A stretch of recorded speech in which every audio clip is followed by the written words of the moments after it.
एक ऐसा इंसान जो लगातार 3 बार तमिलनाडु का मुख्यमंत्री रहा, मुख्यमंत्री की कुर्सी छोड़ी तो पंडित जवाहरलाल नेहरू के कहने पर सांसद भी बन गया और नेहरू की मौत के बाद प्रधानमंत्री पद की कुर्सी किसे दी जाएगी उसका भी नक्शा इसी इंसान द्वारा तैयार करा गया। और फाइनली जब उसकी मौत हुई तो उसके पास कहने के लिए मात्र 130 रुपए की ही संपत्ति थी। एक फ्रीडम फाइटर, एक ईमानदार नेता होने के बाद भी अंत में इसको अपने ही लोगों के द्वारा साथ नहीं दिया गया। भारतीय राजनीति में कई लोग इसे किंग मेकर के नाम से जानते हैं, क्योंकि इसी की सलाह पर पंडित जवाहरलाल नेहरू की मौत के बाद 2 प्रधानमंत्री लाल बहादुर शास्त्री और इंदिरा गांधी भारत के प्राइम मिनिस्टर बने। वैसे तो इनका नाम के कामराज है, लेकिन लोग इन्हें किंग मेकर के नाम से ज्यादा जानते हैं। और दोस्तों यकीन मानिए, इस वीडियो को पूरा देखने के बाद आपको आज यह भी पता चल जाएगा कि कैसे आज भी कांग्रेस पार्टी को एक इन्हीं की तरह कर्मठ और जुझारू किंग मेकर की जरूरत है।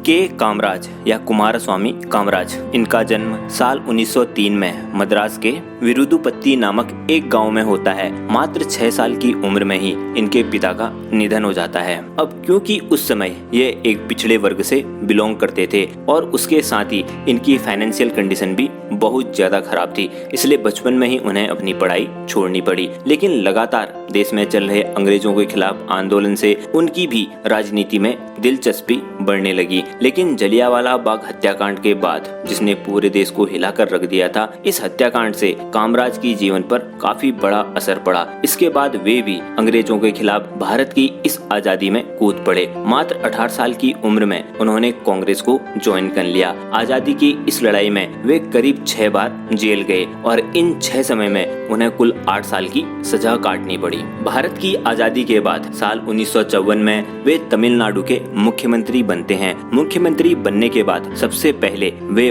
उस एजुकेशन सिस्टम को खत्म करते हैं जो कि सिर्फ एक तबके के लोगों के लिए आरक्षित था। मतलब शिक्षा का अधिकार सबके लिए खोल दिया जाता है। उनके द्वारा पूरे तमिलनाडु में 6000 से भी अधिक स्कूलों को खोला जाता है। इतना सब करने के बाद भी जब यह पता चलता है कि इन खोले गए स्कूल्स में बच्चों की संख्या बढ़ नहीं रही है, तो कामराज के द्वारा पूरे भारत में तमिलनाडु स्टेट में स्कूल में सबसे पहले मिड डे मील स्कीम की शुरुआत करी जाती है। और आज यही मिड डे मील स्कीम पूरे भारत के स्कूलों में चलाई जा रही है। क्योंकि भारत की आजादी के समय इतनी ज्यादा गरीबी थी कि इंसान स्कूल या किताबें पढ़ने से पहले अपने पेट के बारे में सोचता था, इसलिए उनके द्वारा चलाई हुई मिड डे मील स्कीम काफी ज्यादा सक्सेसफुल रहती है और स्कूल्स में बच्चों की संख्या बढ़ने लगती है। इसके बाद 2 अक्टूबर 1963 का दिन आता है जब वे सीएम पद से इस्तीफा दे देते हैं। और इसके पीछे का कारण पूछने पर बताया जाता है कि उस समय कांग्रेस अंदर से कमजोर होने लग गई थी और उसे स्ट्रॉन्ग करने के लिए कामराज के पास एक प्लान था, जिसके मुताबिक कांग्रेस के में उपस्थित सभी बूढ़े लोगों को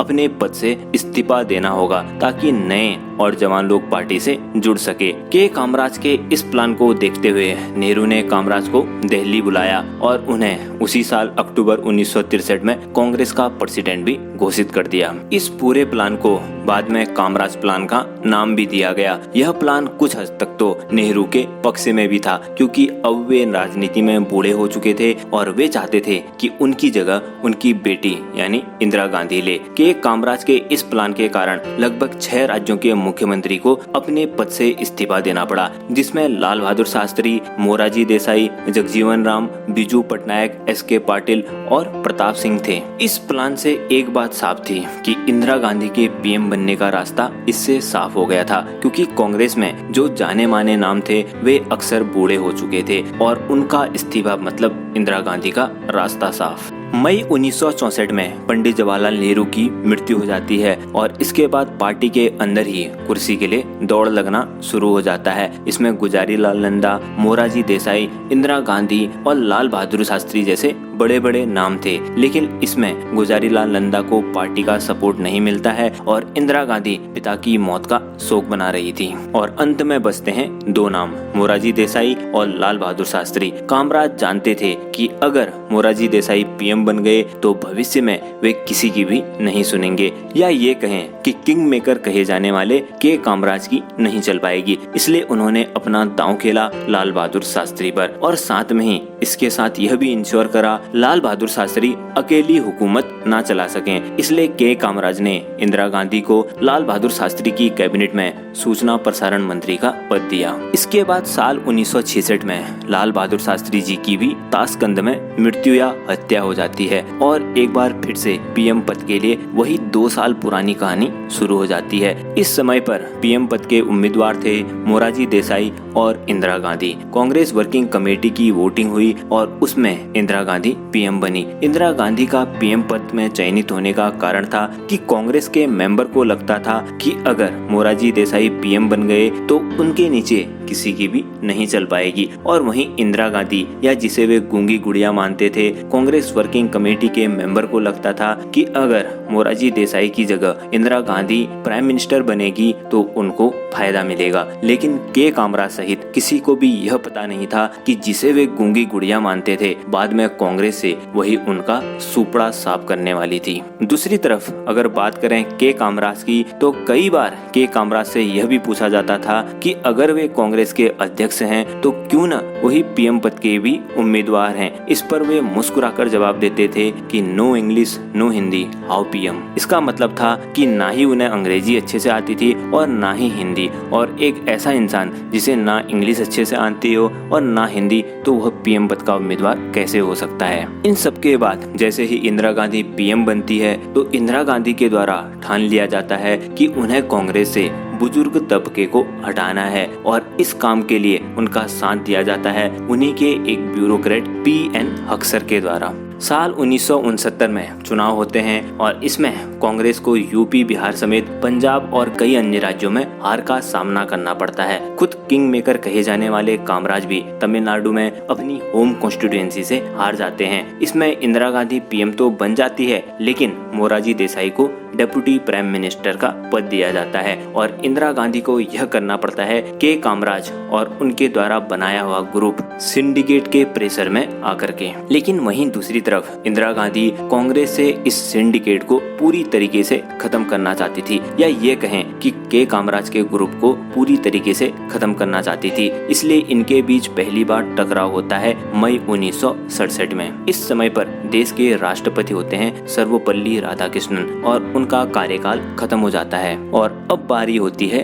नए राष्ट्रपति के चयन की। इस समय पर सिंडिकेट चाहता था कि अगला प्रेसिडेंट नीलम संजीवा रेड्डी को चुना जाए, जबकि वहीं इंदिरा गांधी चाहती थी कि भारत का अगला राष्ट्रपति वीवी गिरी हो, जो कि उस समय तक उपराष्ट्रपति भी थे। इंदिरा गांधी के कहने पर उन्होंने पद से इस्तीफा दिया और भारी मतों से विजय होकर राष्ट्रपति की कुर्सी भी संभाली। इस कारण से के कामराज सहित सिंडिकेट के सभी सदस्य इंदिरा गांधी से नाराज हो गए और उन्होंने नवंबर 1969 में इंदिरा गांधी को कांग्रेस से बाहर निकाल दिया। लेकिन इंदिरा गांधी ने पार्टी से इस्तीफा नहीं दिया। कांग्रेस से बाहर निकालने के कारण उनके पास पूर्ण बहुमत नहीं था और उनके पास कुल 229 सांसदों का समर्थन था। लेकिन इस समय पर उनको समर्थन दिया जाता है डीएमके पार्टी के सांसदों के द्वारा, जो कि के कामराज के कट्टर विरोधी होते हैं। इसके बाद के कामराज की राजनीति में पकड़ ढीली पड़ने लग जाती है और इसके बाद समय आता है साल 1971 का। साल 1971 के इलेक्शन में इंदिरा गांधी वह दांव चलती है जिसके बाद के कामराज का राजनीति से मानो अंत सा हो गया हो। इस समय तक कांग्रेस के अंदर ही 2 गुट बन चुके होते हैं, जिसमें इंदिरा वाली कांग्रेस को कांग्रेस आर या कांग्रेस रूलिंग कह के बुलाया जाता है, जबकि वहीं कामराज वाली कांग्रेस को कांग्रेस ऑर्गेनाइजेशन या कांग्रेस ओ के नाम से जाना जाता था। 1971 के इलेक्शन होते हैं और इसमें के कामराज वाली कांग्रेस या कांग्रेस ओ को मात्र 16 सीटों पर जीत प्राप्त होती है, जबकि वहीं इंदिरा गांधी वाली कांग्रेस या कांग्रेस रूलिंग को 352 सीटों पर विजय प्राप्त होती है। और इस सब को देखते हुए इसके बाद कामराज वाली कांग्रेस के कई लीडर अपना दल बदलकर इंदिरा गांधी का दल चुन लेते हैं और इस प्रकार से कवि किंग मेकर कहे जाने वाले कामराज की फाइनली 2 अक्टूबर 1975 को मृत्यु हो जाती है। मृत्यु के समय पर के कामराज के पास ना ही कोई घर था और ना ही कोई प्रॉपर्टी, ना ही उन्होंने कभी शादी करी थी और कहने के लिए उनके पास कुछ था तो मात्र 130 रुपए। दोस्तों, आपको यह जानकारी कैसी लगी कमेंट सेक्शन में कमेंट करके जरूर बताएं और वीडियो पसंद आया हो तो इसे लाइक कर दें और चैनल को सब्सक्राइब कर दें। जय हिंद।